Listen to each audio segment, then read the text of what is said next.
sebagai salah satu mentor dari sekolah kepribadian. Mungkin cukup berbeda ya kali ini karena yang saya sampaikan terkait komunikasi nih. Nah, di sini siapa nih teman-teman yang suka banget sih untuk ngobrol gitu ya dengan rekan-rekan kerjanya, dengan rekan sekolahnya. Di materi kali ini kita membahas komunikasi, tentunya dikhususkan untuk teman-teman yang sudah ada di dunia kerja gitu ya, atau mahasiswa-mahasiswi yang baru fresh grade nih dan sedang mencari pekerjaan. Nah, kamu harus memastikan dirimu bahwa selalu upgrade communication skill gitu ya. Oke, di tema kali ini kita akan membahas mengenai good communication, good action.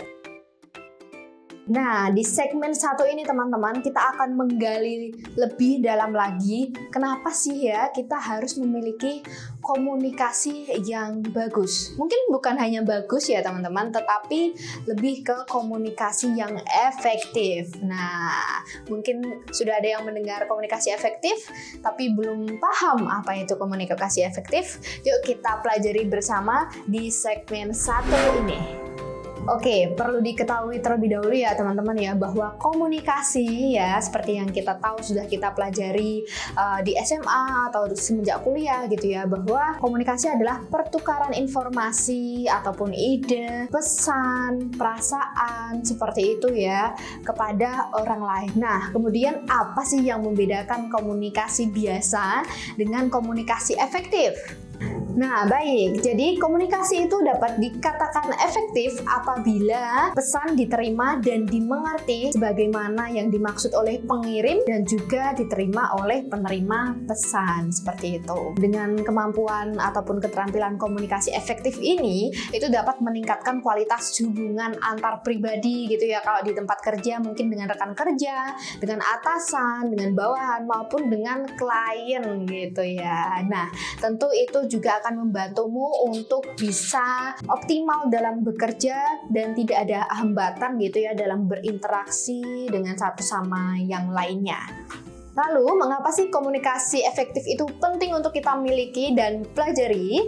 Nah, tentunya hal ini penting untuk meminimalisir miskomunikasi yang terjadi di tempat kerja ataupun dengan klien. Nah, kalau terjadi miskomunikasi dengan klien gimana nih? Wah, bahaya ya tentunya ya. Nah, sekarang kita akan belajar terkait 5 komponen komunikasi efektif. Nah, cukup banyak ya, ada 5, tapi it's okay, kita akan bedah satu persatu. Kira-kira ada apa aja? Yang pertama adalah sender atau biasanya disebut dengan communicator. Bahasa Indonesianya adalah yang menyampaikan pesan, seperti itu. Jadi untuk komunikator ini merupakan unsur komunikasi yang bertindak sebagai pengirim atau penyampai pesan, seperti itu. Jadi komunikator tidak lain dan tidak bukan bisa dikatakan sebagai sumber informasi bagi komunikan. Nah, sehingga bagaimana komunikator mendeliver atau mengirimkan sebuah pesan sangat mempengaruhi keberhasilan komunikasi. Baik, yang selanjutnya, yang kedua ada pesan. Tadi telah komunikator, yang kedua ini kita ada pesan. Tentunya kalau kita tidak menyampaikan pesan itu tidak akan menjadi sebuah pola komunikasi seperti itu ya teman-teman. Bahkan tidak terjadi adanya komunikasi. Pesan di sini bisa berupa kata-kata, tulisan, gambar, atau video gitu ya. Karena untuk komunikasi di era modern kali ini bukan hanya melalui komunikasi secara langsung ya atau hanya mengirim surat, tetapi sudah secara modern seperti WhatsApp, Instagram, email, seperti itu. Nah, tentunya pesan di sini itu sangat mempengaruhi apa yang ingin disampaikan. Nah, sebaliknya, kalau misalkan kita berkomunikasi dengan klien seperti itu ya, kadang kita juga bisa menyesuaikan dengan bahasa klien, tetapi tetap harus menjaga profesionalitas gitu ya teman-teman ya.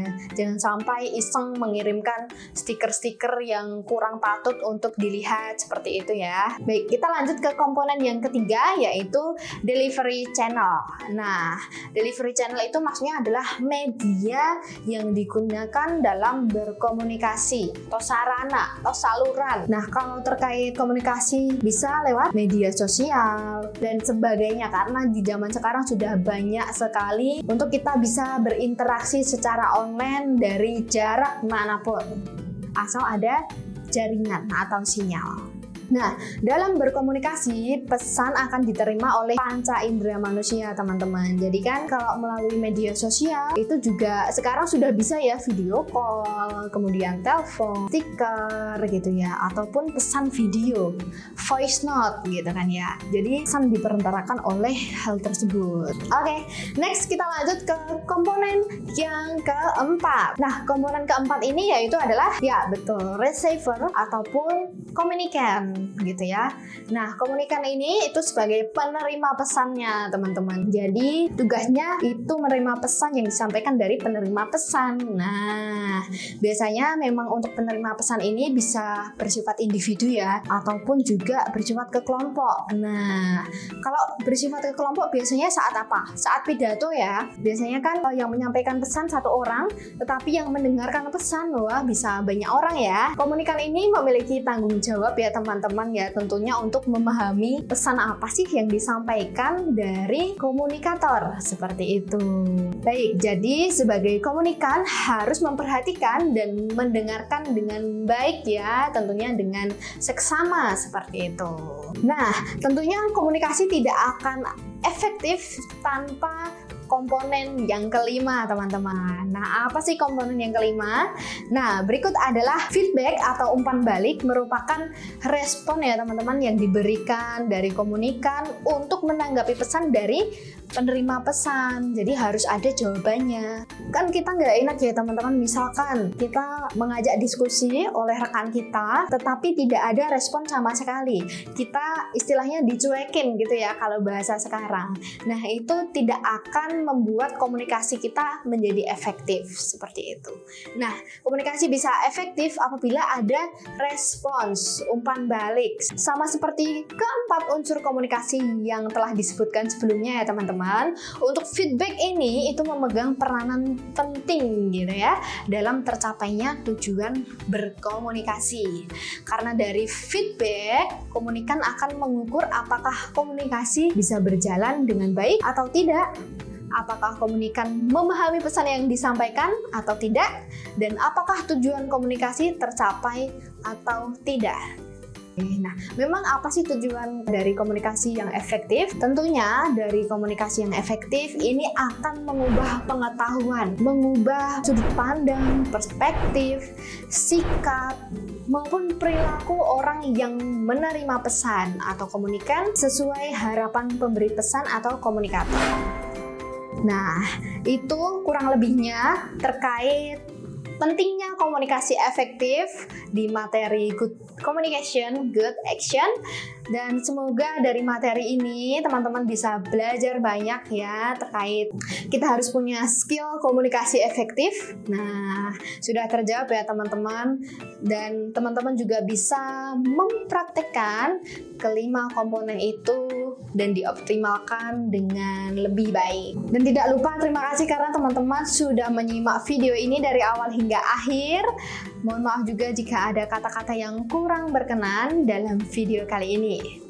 Terus pantau untuk video sekolah kepribadian, terutama untuk Good Communication, Good Action ini. Selesaikan ya sampai segmen berikutnya.